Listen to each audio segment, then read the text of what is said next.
وأشهد أن محمدا عبده ورسوله اللهم صل وسلم على نبينا محمد وعلى آله وصحبه أجمعين. أما بعد، اللهم لا علم لنا إلا ما علمتنا إنك أنت العليم الحكيم.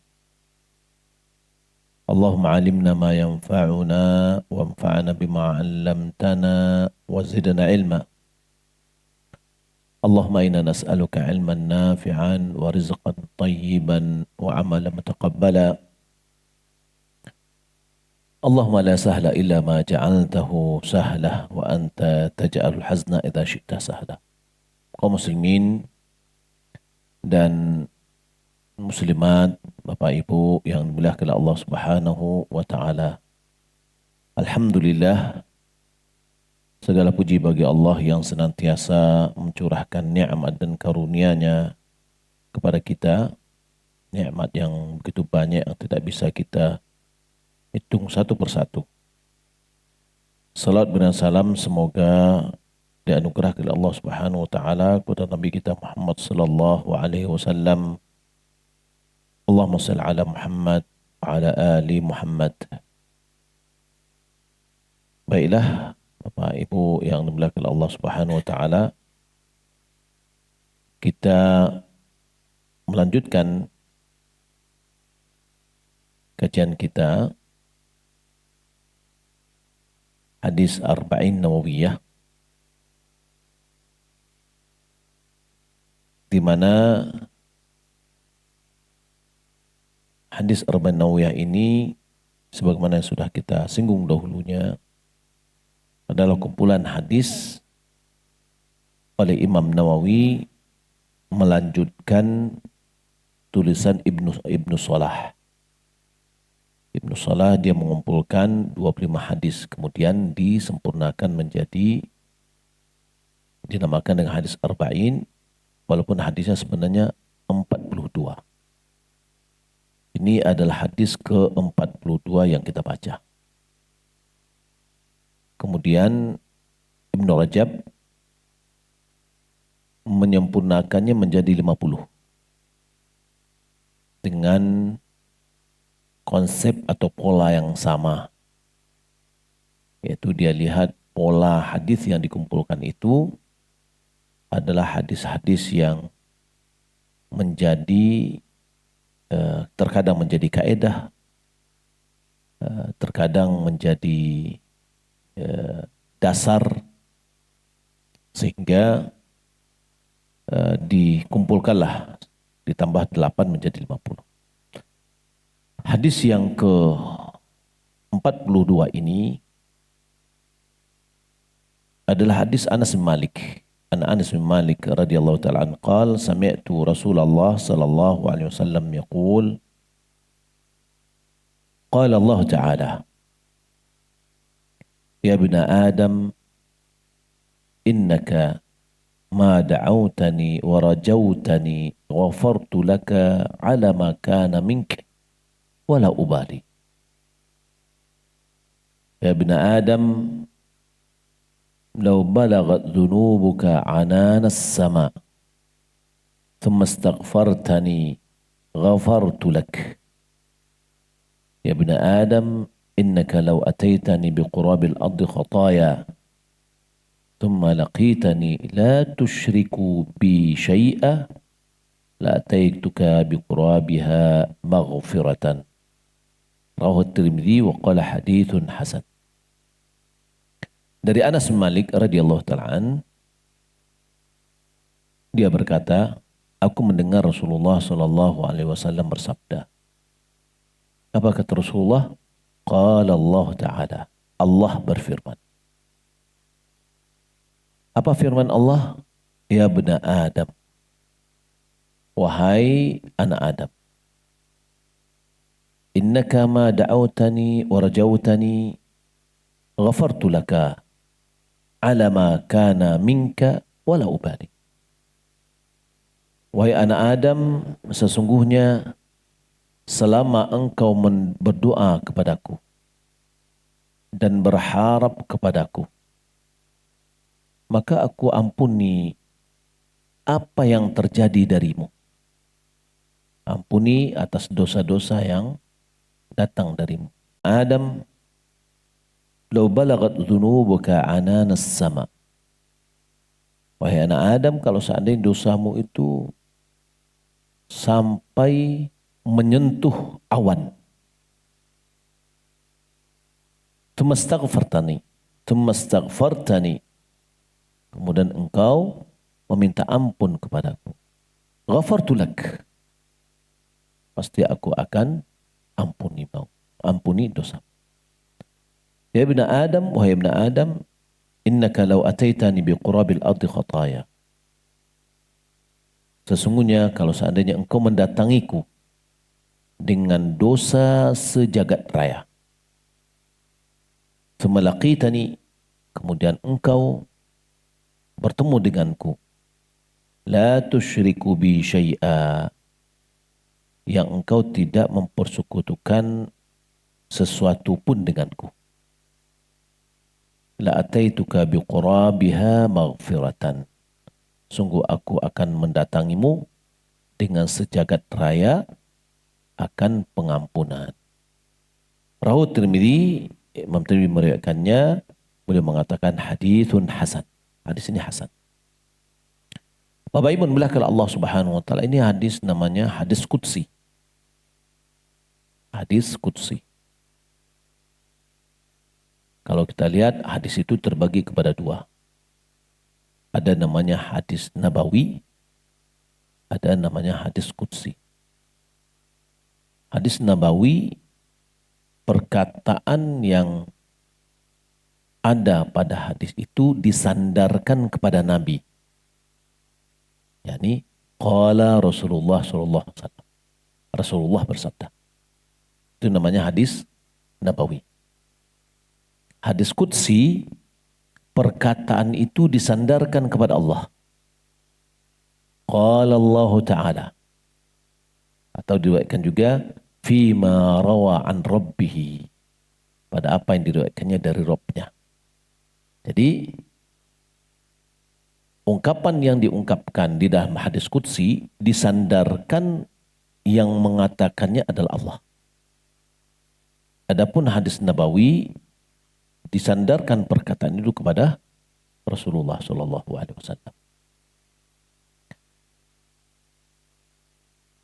Apa hadis qudsi di sini telah kita sebutkan, ya, bahwa hadis ini mengandung 3 sebab tercapainya pengampunan dari Allah.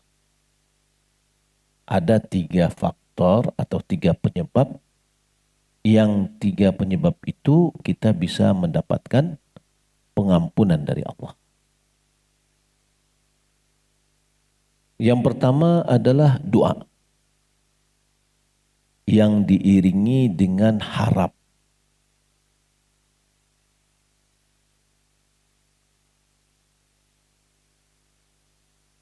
Adapun doa itu diperintahkan kita berdoa. Dan dijanjikan untuk dipenuhi doa itu, dikabulkan. Allah Subhanahu wa taala firman di surah Ghafir ayat 60, wa qala rabbukum ud'uni astajib lakum. Berkata Rabbmu, ud'uni, ini perintah. Berdoalah kalian kepadaku, astajib lakum, pasti akan aku kabulkan. Berarti di sini perintah untuk berdoa dan ada janji doa itu dikabulkan. Di dalam kitab Sunan Al-Arba', Abu Dawud, Tirmidzi, Nasai, Ibnu Majah, dari Nu'man bin Bashir dari Nabi SAW, bahwasanya Rasulullah bersabda, inna du'a huwal ibadah, bahwa doa itu dialah ibadah. Kemudian beliau membaca ayat tadi. Wa qala rabbukum ud'uni astajib lakum. Berkata Rabbmu, berdoalah kepadaku, pasti aku akan penuhi. Innal ladzina yastakbiruna an ibadati. Sesungguhnya orang yang menyombongkan diri dari beribadah kepadaku. Maksudnya dari berdoa kepadaku. Dia tidak berdoa kepada Allah, tapi berdoa kepada yang lain. Atau dia tidak pernah berdoa kepada Allah. Ya, diancam oleh Allah Subhanahu wa taala. Innal ladzina yastakbiruna an ibadati sayadkhuluna jahannama dakhirin. Dia akan masuk ke dalam api neraka dalam keadaan hina dina. Nah, berarti doa perintah dari Allah dan doa itu adalah ibadah. Akan tetapi doa itu ada sebab yang bisa doa kita dikabulkan. Jadi ada faktor-faktor doa kita dikabulkan. Jadi janji Allah Subhanahu wa taala mengabulkannya. Pengabulan ini dikaitkan dengan syarat-syarat. Yaitu dengan melengkapi syarat-syaratnya. Lalu hilangnya penghalang-penghalang.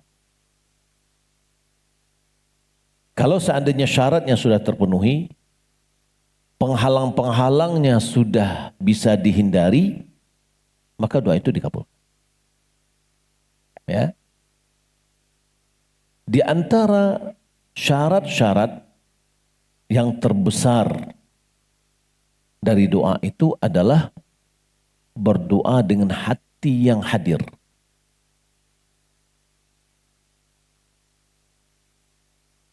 Dan adanya harapan untuk dikabulkan.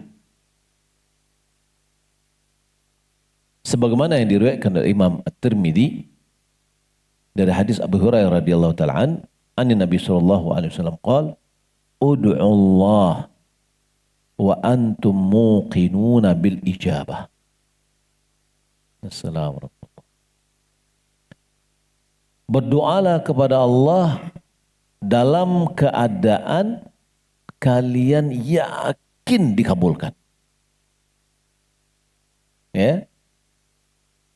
Fa inna Allah la yaqbalu du'aan min qalbin ghafilin lahin. Sesungguhnya Allah Subhanahu wa taala tidak akan menerima sebuah doa yang datang dari hati yang lalai, yang tidak fokus. Ya, lalai yang tidak fokus. Dia berdoa, tapi tak kemana-mana pikirannya. Hatinya kemana-mana. Doa juga.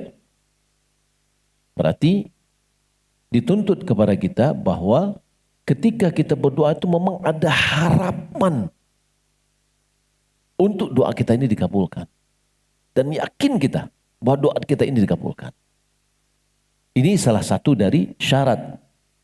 Ya, syarat yang paling besar. Tapi juga harus ada penghalang-penghalangnya, harus dihindari. Gitu ya. Jadi syarat yang terbesar ini bagaimana ketika kita berdoa itu fokus, ada haruk gitu, tak gantung memang permintaan awak tu ya sangat tinggi. Oleh karena itu seorang hamba ketika dia berdoa dilarang mengucapkan Allahumma gfirli in syi't. Ya. Ya Allah, ampunilah aku jika engkau berkenan. Ya. Walakin kata Nabi SAW akan tetapi liya'zimil mas'alah, serius bertekad dalam meminta itu. Jangan ketika kita minta diterima enggak terserahlah, dikabulkan enggak dikabulkan terserahlah, pokoknya berdoa. Enggak. Betul-betul ketika berdoa itu memang berharap kita untuk diterima. Fa inna Allah la mukraha lahu. Karena Allah itu tidak ada yang memaksanya. Ya, tidak ada yang memaksanya. Sehingga kita mengatakan jika Allah berkenan atau tidak berkenan. Baik. Kaitan dengan ini,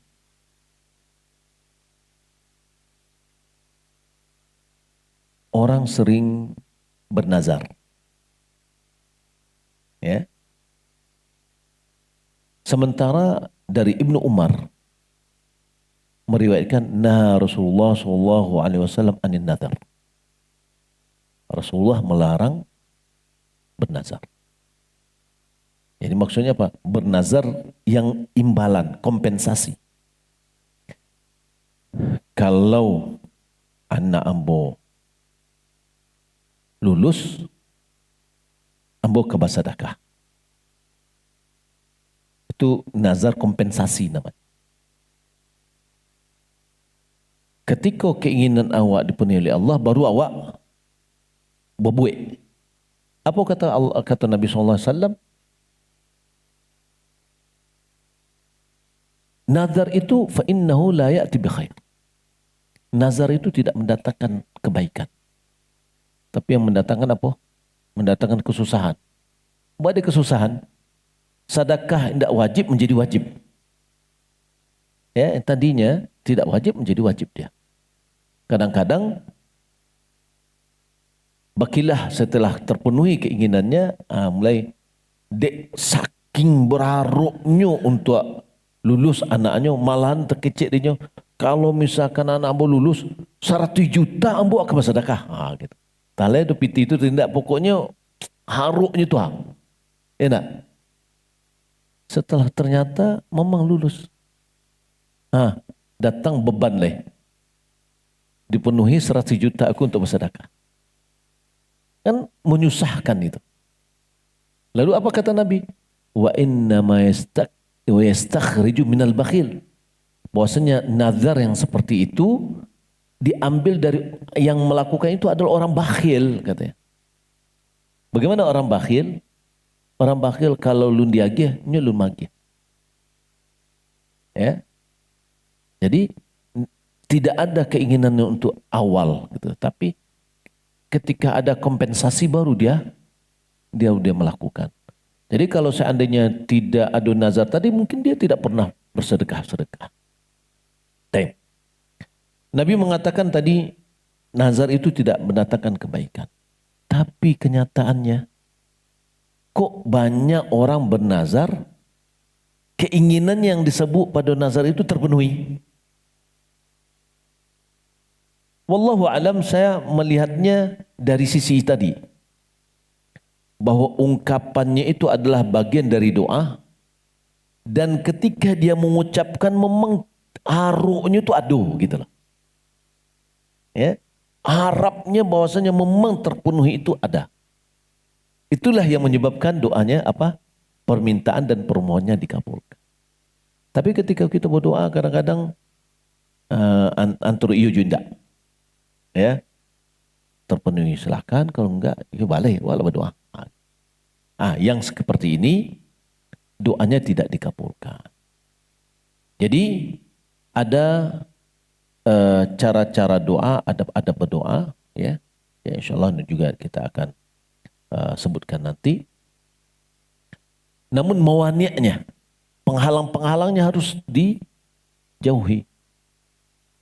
Di antaranya tidak ada doa di dalamnya untuk memutuskan hubungan rahim. Tidak juga doa untuk maksiat. Ya, tidak boleh ada rezeki yang haram. Kita sudah pernah pelajari dulu, ya hadis awal-awal dahulu, bahwa ada orang yang bersafar, ya, mengangkat tangannya ya Rob, tapi makanannya dari yang haram, minumnya dari yang haram, pakaiannya dari haram, ditumbuh besarkan dengan yang haram. Bagaimana doanya akan dikabulkan? Jadi terpenuhi syarat-syarat, tapi mawani'nya, penghalang-penghalangnya masih ada, ini menghalangi doanya dikabulkan.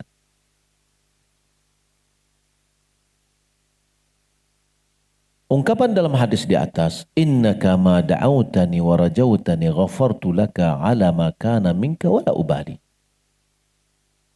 Ini sesungguhnya selama engkau berdoa kepadaku, berharap kepadaku, aku ampuni kamu seberapapun yang datang darimu dan aku tidak hiraukan. Maknanya walaupun dosanya banyak, kesalahannya banyak, dan itu tidak memberatkan Allah Subhanahu wa taala untuk mengampuninya.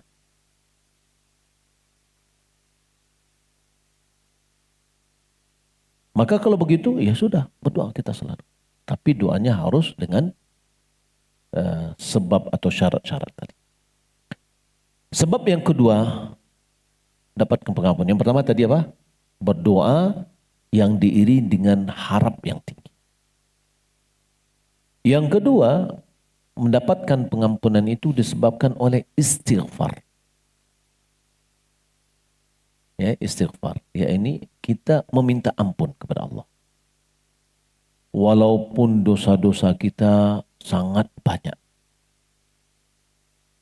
Sampai penuh. Ya, sampai kepada langit, sampai ke awan dosa kita ini.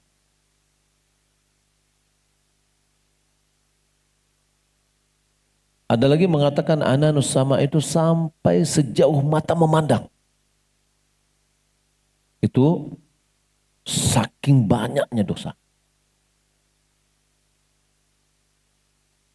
Apa makna istighfar? Istighfar itu adalah meminta pengampunan. Maka kita mengatakan astaghfirullah, aku memohon pengampunan kepada Allah. Nah, itu dengan apa? Adanya tambahan alif sinta. Ya. Itu dalam wazannya bahasa di sorofnya adalah istaf'ala. Di dalamnya mengandung makna memohon atau meminta. Minta apa? Minta yang disebutkan di situ adalah pengampunan. Yang pengampunan itu sendiri apa? Maghfirah itu sendiri apa? Ya, ya Allah, beri aku pengampunan. Kan gitu. Pengampunan itu sendiri apa? Ya wiqayatu syarridz dzunub ma'asitriha. Pengampunan itu adalah terjaganya dari keburukan akibat dosa. Ditambah dengan tertutupnya dosa itu. Jadi ketika kita beristighfar, dua manfaat yang kita dapatkan. Yang pertama, kita bermohon kepada Allah agar tidak mendapatkan efek samping dari doa, dari dosa. Efek samping ya kali ya. Ya ini bahaya dari dosa kita. Kalau melakukan dosa ini mungkin akibatnya A. Nah kita ketika kita minta ampun kepada Allah, kita dihindarkan dari bahaya yang akibat dosa. Yang kedua, dosa kita itu ditutup oleh Allah. Sehingga tidak ada orang yang tahu. Kan ditutup, dikubur. Ya. Jadi, wiqayatu syarrid dzunub ma'asitriha. Kalau misalkan ghafara, ya, maghfirah, tadi berarti ketika kita memohon kepada astaghfirullah, maknanya ya Allah, jaga aku dari keburukan dosa dan tutuplah dosaku ini. Nah itu maknanya. Ya. Yang paling afdal dari jenis-jenis istighfar. Ya. Nabi mengajarkan kepada kita bagaimana cara kita beristighfar kepada Allah. Dari jenis-jenis atau bentuk-bentuk istighfar yang paling afdal adalah seorang hamba mengawali permohonan istighfarnya ini dengan memuji Allah. Menyanjung Allah. Kemudian yang kedua mengakui akan kesalahannya. Allah Maha tahu. Apa yang kita lakukan Allah tahu. Tapi datang pengakuan itu dari kita. Kemudian baru dia minta untuk diampuni. Ya, untuk diampuni. Sebagaimana dalam hadis Syaddad bin Aus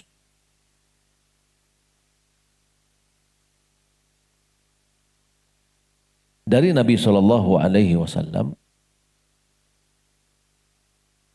tentang hadis qala Rasulullah SAW Sayyidul Istighfar, yakni penghulu pengampunan, penghulu istighfar.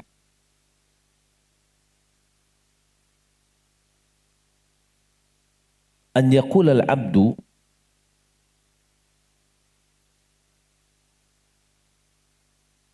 seorang hamba mengatakan, Allahumma anta rabbi. Ya Allah, Engkau adalah Rabbku. Ini memuji Allah. La ilaha illa ant. Tidak ada yang berhak diibadati kecuali Engkau.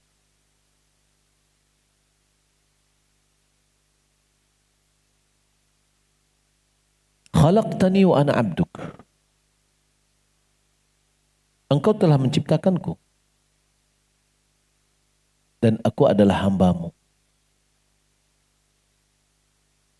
Wa ana ala ahdika wa wa'adika mastata'tu. Dan aku berada di atas janji kepadamu. Ya, aku berada di atas janji kepadamu. yakni aku setia dengan janji kepadamu. Wa wa'adika, dan juga janji yang telah diambil. Ahdika wa wa'adika itu ada semua, kedua-duanya adalah mastata'tu, semampunya aku. Ini pengakuan kita. Ya. A'udzu bika min syarri ma sana'at. Aku berlindung kepadamu dari keburukan yang aku lakukan.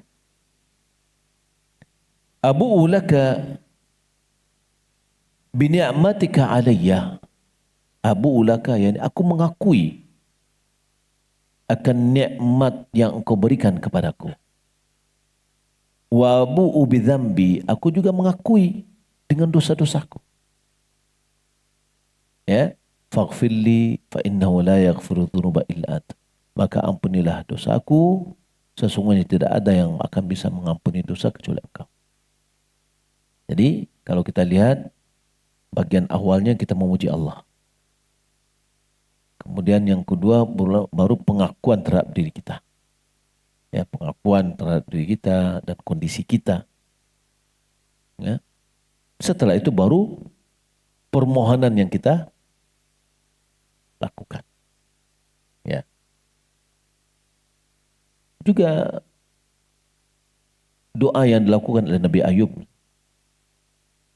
Pertama bertawassul dengan nama Allah, kemudian bertawassul dengan kondisi diri sendiri, kata ini dengan dosanya. Kemudian baru permintaan. Ya. Apa doa Nabi Ayub? Rabbi inni massaniyad-dur wa anta arhamur rahim. Wahai Rabbku. Rabb itu adalah salah satu nama dari nama-nama Allah. Makna Rabb adalah menciptakan, yang memelihara, yang mengatur. Inni massaniyad-dur. Aku ditimpa penyakit. begitu lama dia dapat penyakit. Wa anta arhamur rahimin. Ini permohonannya. Dan engkau adalah engkau yang paling memberikan kasih sayang. Ya. Bisa juga kita berdoa dengan tawasul dengan amal soleh kita. Seperti doa di dalam surat Ali Imran.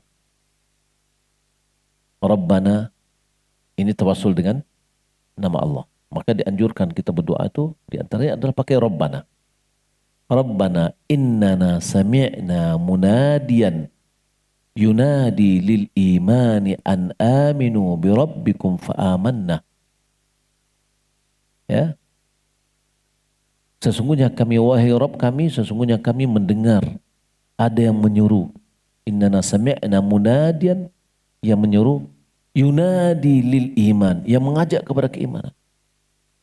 An aminu bi rabbikum, seruannya berimanlah kepada Rabb kalian. Fa amanna, lalu kami telah beriman. Beriman adalah amal soleh. Mungkin juga misalkan alhamdulillah kita sudah mengikuti, berusaha untuk mengikuti sunnah Nabi, menjalankan sunnah Nabi, itu adalah amal soleh. Kita juga bisa bertawasul dengan amalan itu. Ya. Lalu apa permohonan saya itu? Rabbana faghfir lana dhunubana wa kaffir anna sayyiatina wa tawaffana ma'al abrar. Itu permohonan kita setelah. Jadi bertawasul dengan nama-nama Allah, kalau di sini adalah menyanjung Allah Subhanahu wa taala dan memujinya, dan ini juga kita dapatkan di dalam surat Al-Fatihah. Surah Al-Fatihah itu kan doa. Ayat pertama, ayat kedua, ayat ketiga itu adalah pujian kepada Allah. Ya. Kemudian baru nanti permohonan. Iyyaka na'budu wa iyyaka nasta'in, itu adalah perbuatan. Puasanya kita hanya beribadah kepada Allah, kita minta tolong kepada Allah. Ya, amal kita. Lalu ihdinas siratal mustaqim siratal ladzina an'amta 'alaihim ghairil maghdubi 'alaihim waladdallin. Itu juga doa itu seperti itu adab-adabnya. Nah, dalam pengampunan ini seperti itu. Ini adalah doa Sayyidul Istighfar, ini adalah yang paling baik. Kita selalu juga baca pada saat kita zikir pagi dan sore, ya.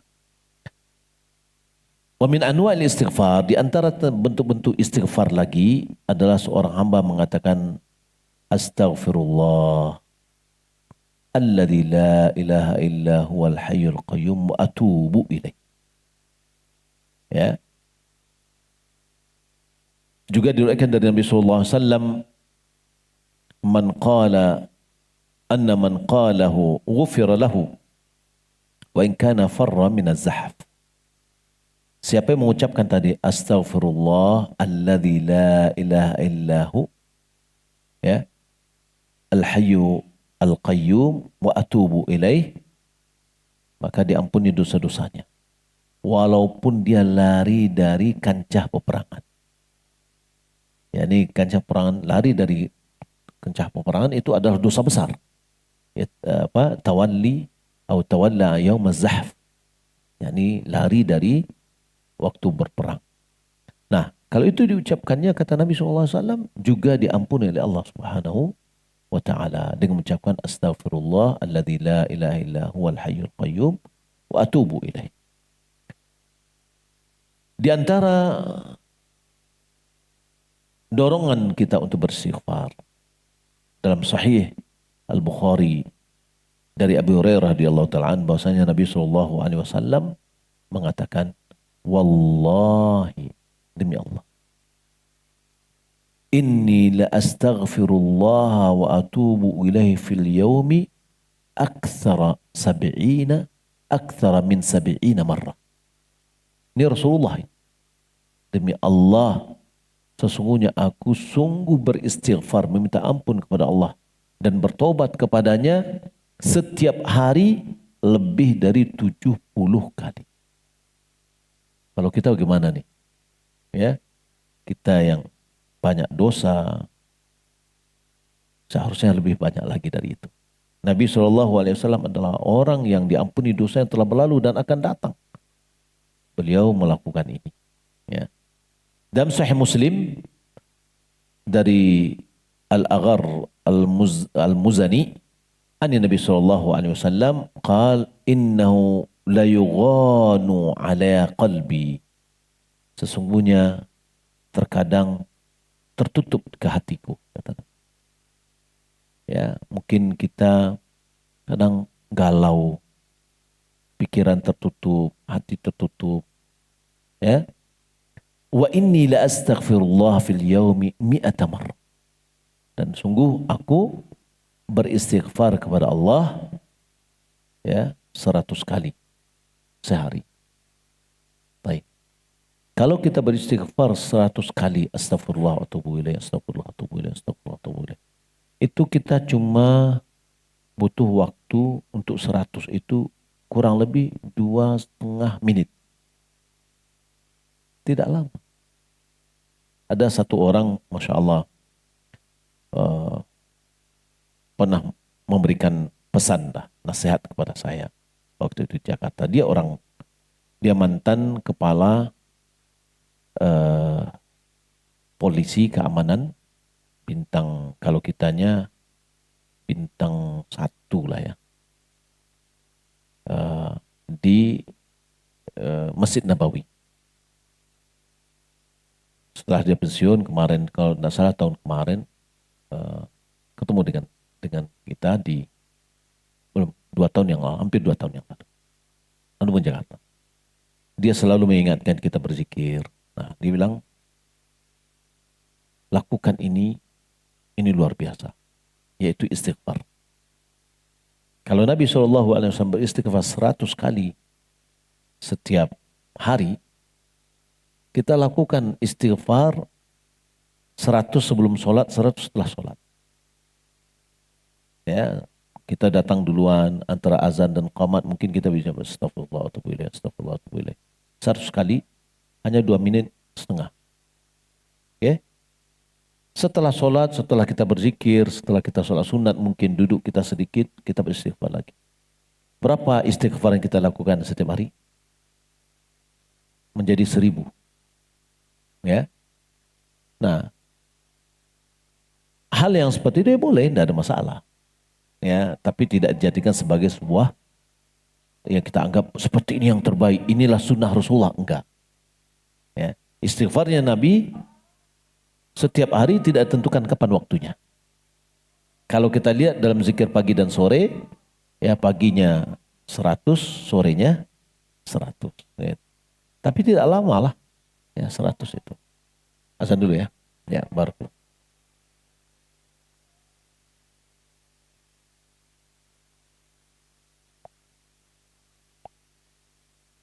Taib. Itu sebab yang kedua. Jadi sebab kedua adalah kita beristighfar, memohon ampun kepada Allah Subhanahu wa taala berapapun dosa yang kita miliki. Yang ketiga, sebab dari pengampunan itu adalah bertauhid kepada Allah. Dan ini adalah sebab pengampunan yang paling besar. Dan ini juga keutamaan tauhid.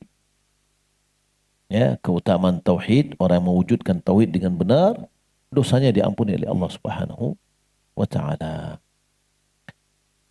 Siapa yang tidak memiliki tauhid ini, maka juga dia tidak akan bisa mendapatkan pengampunan.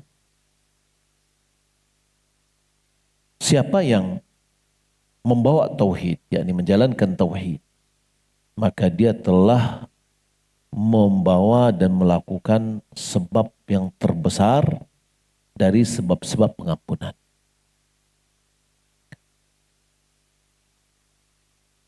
Orang yang meninggal dunia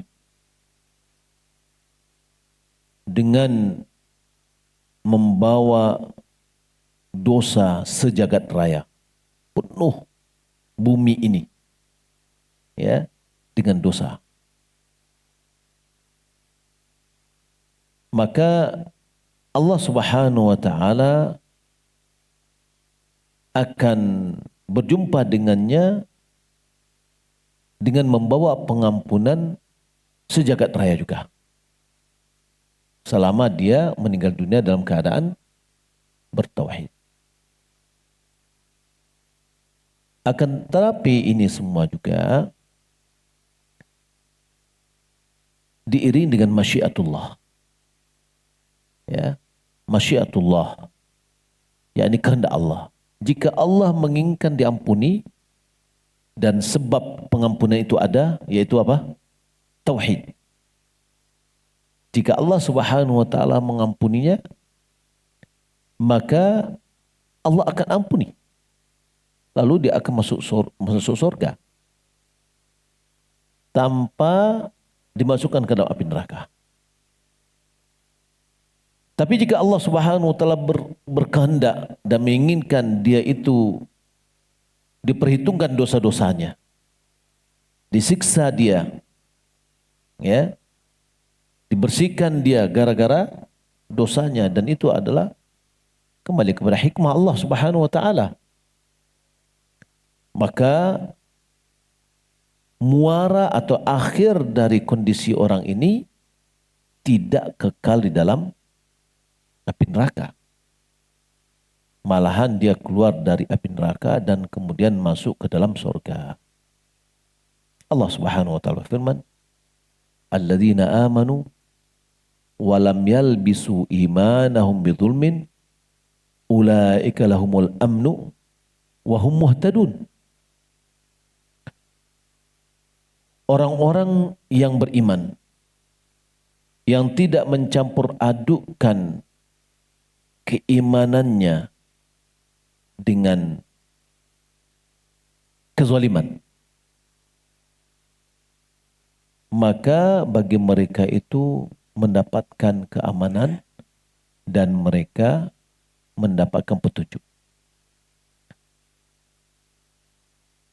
Para sahabat ketika mendengar hal itu, mereka bertanya-tanya, "Ya Rasulullah, ayyuna lam yadhlim nafsah?"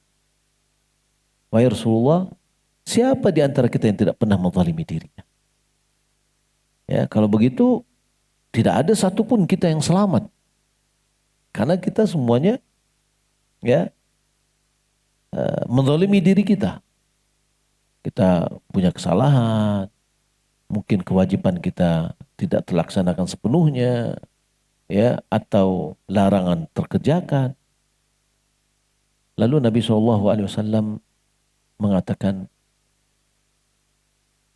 bukan seperti apa yang kalian kira.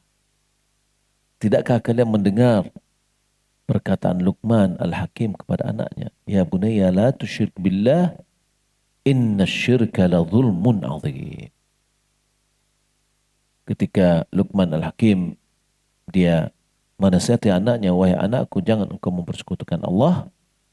Ya, sesungguhnya syirik itu adalah kezaliman yang paling besar." Bapak Ibu belakang Allah Subhanahu wa taala.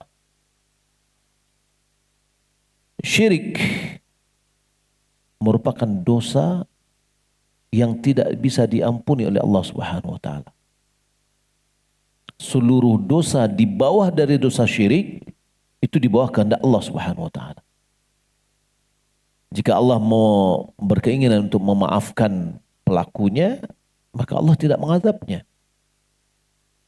Jika Allah berkeinginan untuk mengazabnya, berkehendak untuk mengazabnya, maka Allah masukkan api neraka, tetapi dia tidak kekal di dalamnya.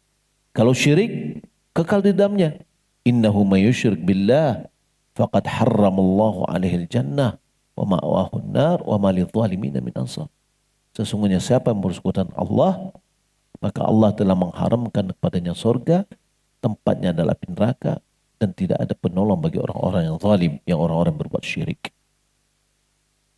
Tentang dosa syirik tidak diampuni oleh Allah Subhanahu wa taala, Allah berfirman, "Innallaha la yaghfiru an yushraka bihi wa yaghfiru ma duna dzalika liman yasha." Ya, ada dua ayat yang seperti ini dalam surat An-Nisa. Sesungguhnya Allah tidak akan mengampuni perbuatan syirik kepada Allah. Dan mengampuni dosa di bawah hal itu bagi siapa yang dikehendaki. Dalam hal ini ada di antara ulama terjadi perbedaan. Apakah syirik kecil diampuni atau tidak? Ya, syirik kecil dengan syirik besar ada perbedaannya. Perbedaannya, syirik besar menyebabkan pelakunya kekal dalam api neraka. Syirik kecil tidak. Syirik besar menyebabkan seluruh amalannya terhapus. Syirik kecil tidak. Ya. Hanya amalan yang dia lakukan yang ada syirik kecilnya itu saja yang terhapus.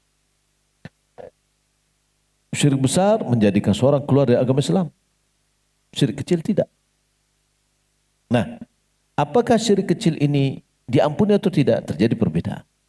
Ada yang mengatakan tidak diampuni. Ya, yakni maksudnya kalau seandainya pelakunya tidak meminta ampun waktu dia masih hidup. Ya, dibawa dosa ini ke dalam wafatnya. Maka bagi yang mengatakan tidak diampuni, dia tetap dimasukkan ke dalam api neraka. Lalu setelah itu habis masuk di surga. Bagi orang yang mengatakan, ulama mengatakan bahwa itu bagian duna dzalik, yakni di bawah dari itu, maka yang tidak diampuni itu adalah dosa syirik besar, syirik kecil bisa, gitu. Dan dosa-dosa yang lain. Maka kalau begitu, ya bisa diampuni oleh Allah Subhanahu wa taala. Ya, sekali lagi makna tidak diampuni ini adalah jika seandainya seseorang meninggal dunia membawa dosa syirik tanpa dia minta ampun kepada Allah sebelum dia meninggal dunia, maka dosa itu tidak bisa diampuni. Tapi dosa-dosa yang lain, jika dia belum sempat minta tobat kepada Allah Subhanahu wa taala, maka dosa-dosa selain dari dosa syirik itu di bawah kehendak Allah Subhanahu wa taala. Nah, jadi dosa-dosa ini kalau seandainya dia meninggal dunia dengan membawa dosa-dosa selain dari dosa syirik. Ya. Di situ katakan, ya ibn Adam, lau ataitani biqurabil ardi khataya. Maksud mendatangiku jika kamu meninggal dunia dengan membawa dosa sejagat raya. Tsumma laqitani la tusyrik bi syai'a. Kemudian kamu ketemu denganku, yakni di akhirat, ya, ketemu dengan Allah, berarti dia tidak membawa dosa syirik. La ataituka bi qurabiha maghfiratan. Maka aku akan memberikan pengampunan kepadamu sejagat dunia juga. yakni seberapapun dosa-dosa yang kita lakukan, maka Allah Subhanahu wa taala akan memaafkannya dengan catatan seorang hamba itu tidak berbuat syirik kepada Allah Subhanahu wa taala. Ibadahnya semuanya ada kepada Allah Subhanahu wa taala. Ada beberapa faedah yang bisa kita ambil dari hadis ini. Yang pertama, luasnya karunia Allah Subhanahu wa taala dan pengampunan terhadap dosa-dosa hambanya. Ya, kemuliaan dan karunia Allah sangat luas sekali. Sehingga Allah mengampuni dosa-dosa hamba berapapun dosanya selama tidak dosa syirik. Yang kedua, di antara sebab diampuni dosa adalah berdoa kepada Allah dan berharap kepadanya tanpa ada rasa bosan dan rasa putus asa. Selalu meminta kepada Allah.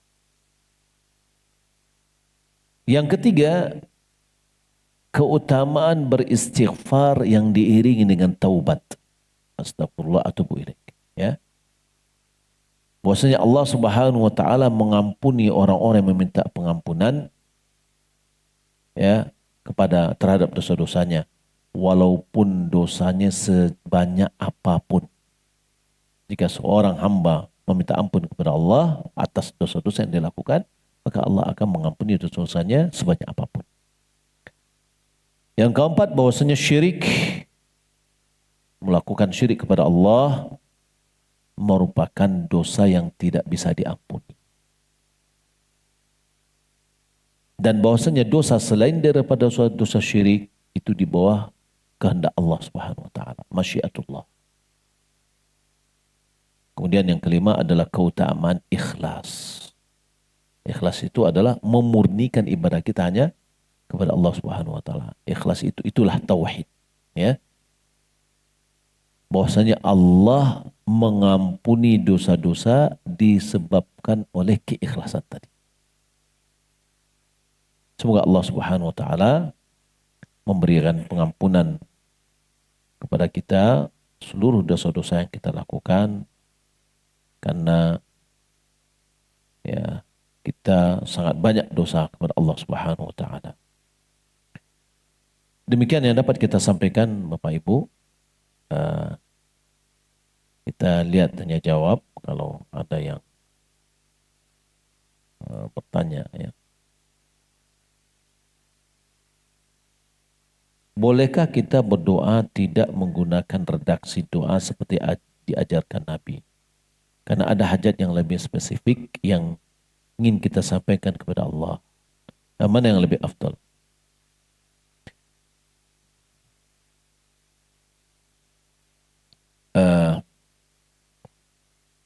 Yang paling afdal itu adalah doa yang diajarkan oleh Allah dalam Al-Quran dan doa yang diajarkan oleh Nabi. Kenapa? Karena dalam Al-Quran dan dalam hadis Nabi itu adalah doa yang dia sudah merupakan pilihan diksi-diksi yang sangat luar biasa. Sebagai contoh, ini tadi disebutkan dia ada spesifik yang dia minta. Kalau seandainya seorang pemuda yang ingin menikah, dia pengen dapat istri yang solehah. Spesifik enggak? Ya. Apa kata Ali bin Thalib? Baca Rabbana atina fid dunya hasanah wa fil akhirati hasanah wa qina adzabannar. Bagian dari hasanahnya dunia adalah istri yang soleh. Baik. Ada doa yang diajarkan oleh Nabi, ya, kepada Mu'adz bin Jabal. Doa untuk menghapus hutang. Bukankah ini juga spesifik betul? Ya. Ya. Doanya sedikit panjang, tapi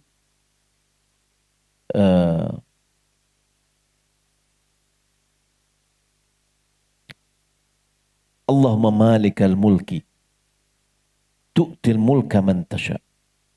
Ya Allah yang memiliki kerajaan, Engkau memberikan kerajaan kepada siapa yang Engkau kehendaki. Wa tanzi'ul mulka mimman tasha. Dan Engkau menarik kekuasaan atau kerajaan dari siapa yang Engkau kehendaki. Wa ta'izzu man tasha. Engkau tinggikan siapa yang Engkau kehendaki. Wa tudhillu man tasha. Engkau rendahkan siapa yang Engkau kehendaki. Biadikal khair innaka ala kulli syai'in qadir. Ya, di tanganmu terdapat kebaikan, sesungguhnya Engkau Maha Kuasa atas segala sesuatu. Rahmanad dunya wal akhirah, wahai yang pengasih dunia dan akhirat. Wa rahimahuma, dan penyayang dunia dan akhirat. Ya. Tu'tihi man tasha. Engkau akan memberikan kasih sayang kepada siapa yang Engkau kehendaki.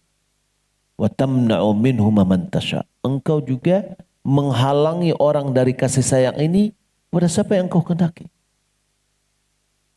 Ini di situ kita sebutkan dan memuji Allah Subhanahu wa taala, ya, sanjungan-sanjungan. Lalu apa yang kita minta? Irhamni rahmatan, berikan aku sebuah rahmat, tughnini biha an rahmati man siwak, yang mencukupkanku akan dengan rahmat tadi dari rahmat selainmu. Di dalam meriwayatkan oleh bahwasanya Rasulullah SAW pernah berkata kepada Mu'adz bin Jabal, Maukah engkau aku ajari sebuah doa yang bila kau ucapkan, maka walaupun engkau memiliki utang sebesar gunung Uhud, banyak utangnya, ya, Allah akan melunasinya. Katakan wahai Mu'adz, lalu disebutkan Allahumma malikal mulki tu'til mulka man tasha. Ya. Nah, di dalam riwayat yang lain bahwasanya disebutkan bahwa Mu'adz ini memang punya hutang yang banyak. Dan ketika dia sudah membaca doa itu, lalu Allah Subhanahu wa taala mudahkan baginya untuk melunasi hutangnya. Baik. Dalam doa yang panjang tadi, ada enggak ya Allah lunasi hutangku? Enggak ada. Hutang, kasih sayang, kesehatan, kemudahan, rahmat tadi itu, satu kata ini, diksi yang dipakai mencakup seluruh kebaikan. Ya. Kemudian doa yang lain, doa musibah, ya, istighfar, pengampunan. Seperti Yunus berdoa, apa? Subhanaka apa?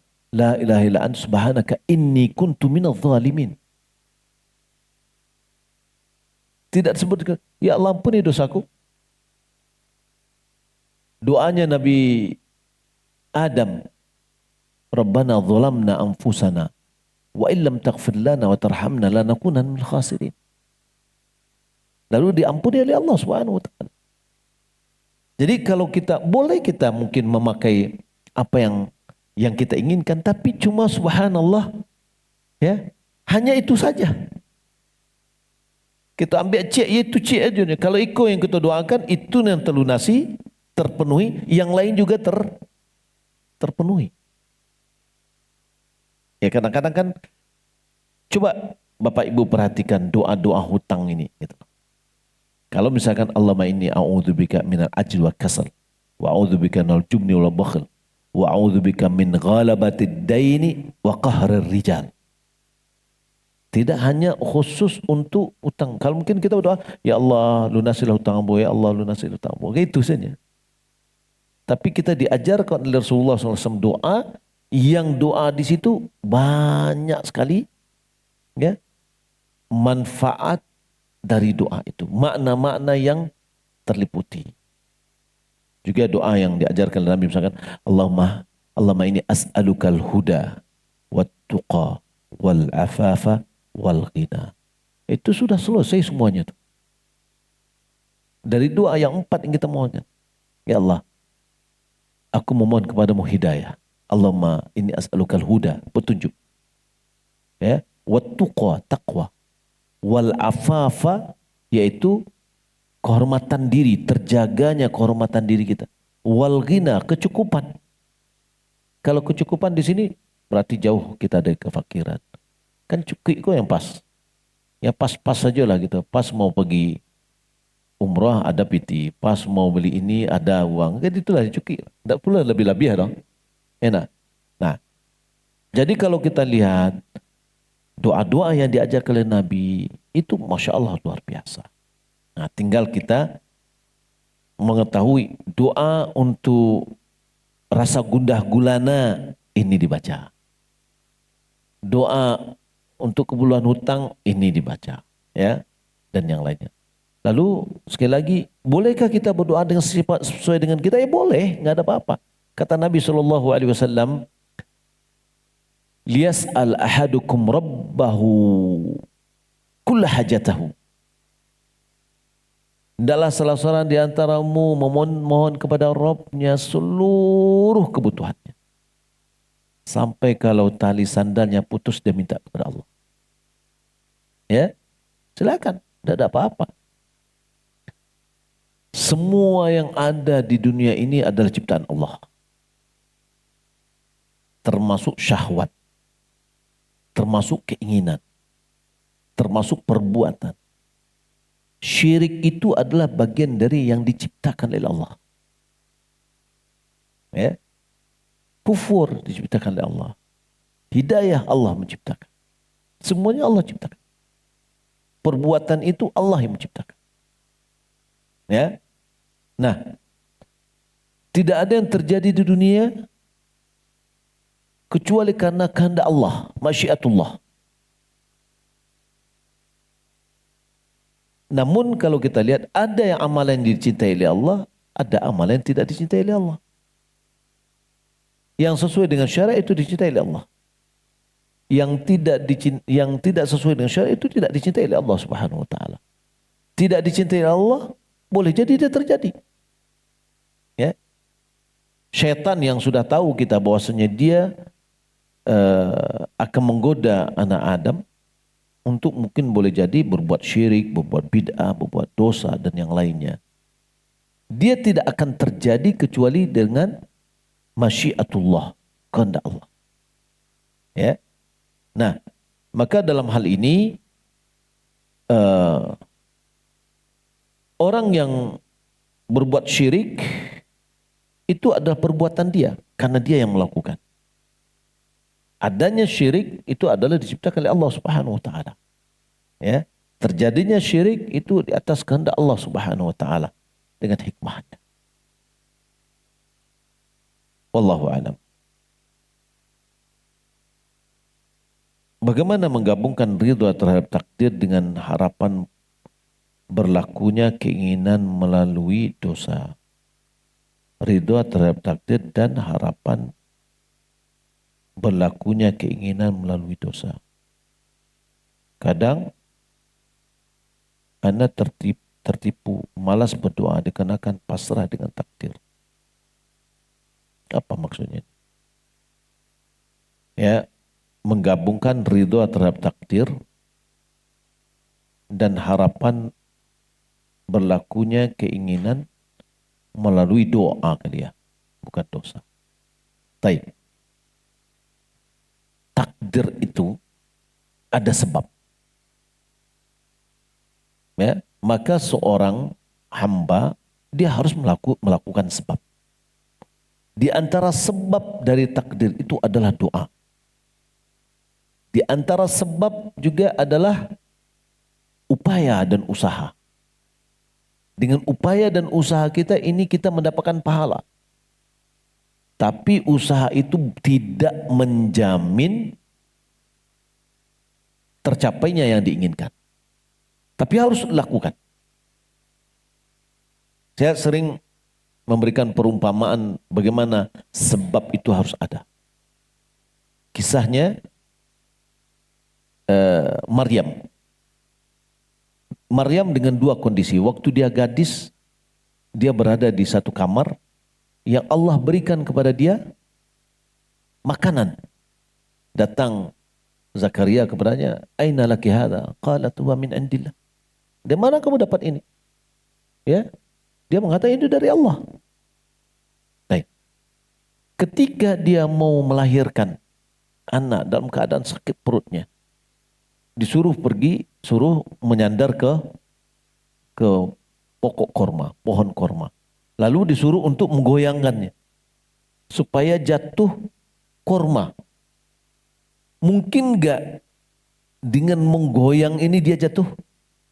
Secara logika tidak. Bisakah Allah mendatangkan korma tanpa digoyang? Bisa. Ya, kenapa tidak didatangkan? Ini menunjukkan bahwa perlu kita upaya dan usaha, hasil kita kembalikan kepada Allah. Ya, itulah yang namanya tawakal. Itulah yang namanya kita ridho dengan takdir. Ketika sudah kita berupaya, lalu itu yang kita dapatkan, kita terima, kita syukuri. Ya, itulah dengan takdir. Bukan menyerah diri. Terkadang anak tertipu, malas berdoa dikarenakan pasrah dengan takdir. Itu malas namanya. Itu tawakul namanya, ya. Orang yang pasrah diri. Ya, itu tidak boleh. Berdoa itu tidak ada ruginya sama sekali. Ya, berdoa tidak ada ruginya. Nabi SAW mengatakan dalam hadis riwayat Muslim, bahwa tidak ada seorang mukmin seorang muslim yang berdoa yang tidak ada dosa dan tidak ada memutuskan rahim di sana kecuali doanya satu di antara tiga dikabulkan sesuai dengan permohonan. Yang kedua, dihindari dia dari bahaya yang senilai dengan doa. Yang ketiga, menjadi tabungan akhirat. Nanti di akhirat diwujudkan doa kita tadi. Lalu para sahabat mengatakan, ya Rasulullah, kalau begitu kita perbanyak doa. Lalu Nabi mengatakan, Allahu Akbar. Ya, Allah lebih banyak lagi. Akan Allah berikan. Ya, perbanyaklah doa, silakan. Ya, tidak ada ruginya. Ibnu Qayyim menjelaskan di dalam kitabnya Al-Jawabul Kafi, di antaranya beliau mengatakan di antara contoh orang yang berdoa, orang mukmin berdoa, bagaimana dia berdoa itu tidak hanya sekali terus diam aja, dua kali diam aja, enggak. Seperti orang yang berada di tengah kapal, di tengah laut, di atas sebilah papan. Ya. Apa yang akan dilakukannya? Ya Allah, selamatkan aku. Lalu dia diam aja. Terserah Allah lah mau selamatkan dan enggak, terserah lah. Pasti tidak. Dia mengucap terus, ya Allah, selamatlah, ya Allah, ya Allah. Tapi tangannya bagayuh aja taruh. Tidak tahu deh kama digayuhnya. Tapi ada upaya. Bermohon dia kepada Allah, selalu dia ucapkan itu terus karena dia pengen selamat. Ya. Dan ini dia terus akhirnya Allah selamatkan dia kepada satu daratan. Ya. Berapa kali dia berdoa? Tidak sekali dua kali. Terus saja. Dan Allah Subhanahu wa taala sangat mencintai hambanya yang selalu mulih, yaitu nyinyir dalam berdoa. Wallahu a'lam. Dalam salah satu syarat taubat adalah dengan menyesal atas perbuatan dosa yang telah dilakukan. Apakah menyesal itu dengan mendetailkan permintaan ampun untuk tiap perbuatan dosa, atau bisa dengan doa dan permintaan ampun secara global atau umum? Karena ada juga penjelasan bahwa apabila kita bertobat dan meminta ampun dari suatu kesalahan, maka kesalahan lain belum dapat diampuni. Dosa itu terbagi kepada dua. Dosa besar, dosa kecil. Dosa kecil itu bisa diampuni atau dihapus dengan amalan-amalan kita. Ya, banyak hadis tuh tentang salatul khams, al-jum'atu ila jum'ah, Ramadan ila Ramadan, umrah ila umrah kafaratun lima bainahuma. Dia akan menghapus dosa-dosa. Ini adalah dosa-dosa kecil. Dosa-dosa besar, ulama mengatakan ini harus diiringi dengan taubat.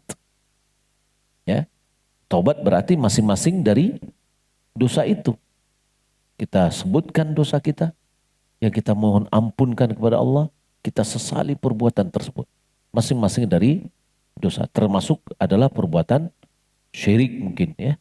Pernah berbuat syirik, minta ampun kepada Allah Subhanahu wa taala. Tapi ada doa yang diajar oleh Nabi tentang dosa syirik tadi, mungkin kita ada yang sengaja atau tidak. Maka Nabi SAW ajarkan, Allahumma ini a'udzubika min an usyrika bika syai'an wa ana a'lam wa astaghfiruka minadz dzambi alladzi la a'lam.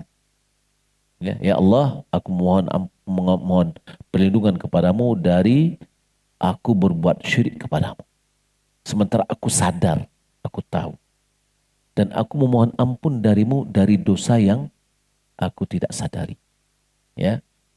Jadi kita masing-masing dari dosa itu, dosa besar, kita bertobat kepada Allah Subhanahu wa taala dan kita sesali apa yang telah terjadi dan ada tekad untuk tidak mengulang kembali.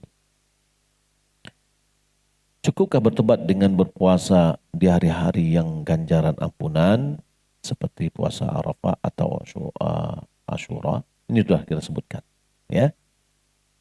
Dosa-dosa yang diampuni itu adalah dosa-dosa kecil.